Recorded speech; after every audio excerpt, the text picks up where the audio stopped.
যে ক্যাম্পাসে রাত 3টা বাজে বলা হয় না যে তোমরা হল থেকে বের হও, বাইরে পাহারা দেওয়ার পুরো হল থাকতে পারবি না, এই ধরনের বলে বাইরে পাঠায় দেয় না।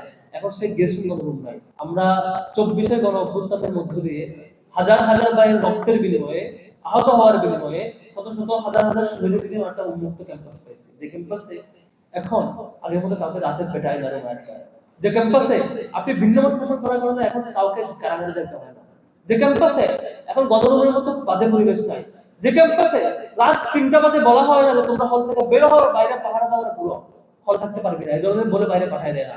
এখন সেই গেস্টিং রুম নাই।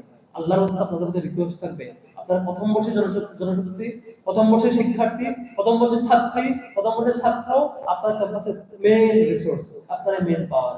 ক্যাম্পাসে আর কখনোই কোনোভাবে কারা হাত ধরে গণরুম ফিরবে এমনটা হইতে দিবেন না। কোনো দল এসে দখল করতে চাইবে এমনটা হইতে দিবেন না।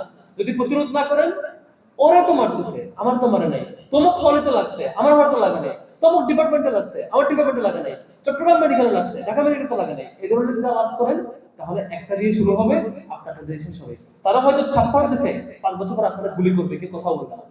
সুতরাং প্রথম স্টেজে কোথাও যদি কোনো ধরনের, আমরা অলরেডি কুয়েটে দেখেছি, বেশ কয়েকটা ক্যাম্পাসে দেখেছি, দখল করার পায়তারা, আক্রমণ করার পায়তারা, আরো নানা রকম সমস্যা আমরা লক্ষ্য করছি, আরো হয়তো হতে পারে। আপনাদের মধ্যে বিনীত আনাউন্স থাকবে, রাজনৈতিক বিবেচনার ঊর্ধ্বে এসে যেখানে যে কোনো রকম দখল করতে চাবে তার বিরুদ্ধে যাবে।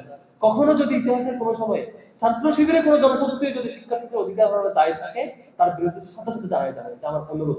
কোনো সংগঠন, কোনো দল, কোন ধরনের কোনো ব্যক্তি কোনোভাবে যদি ক্যাম্পাস দখল করতে না পারে, এই ধরনের জায়গা থেকে আমাদের বিরোধিতা, আমাদের সরব অবস্থান থাকা জরুরি।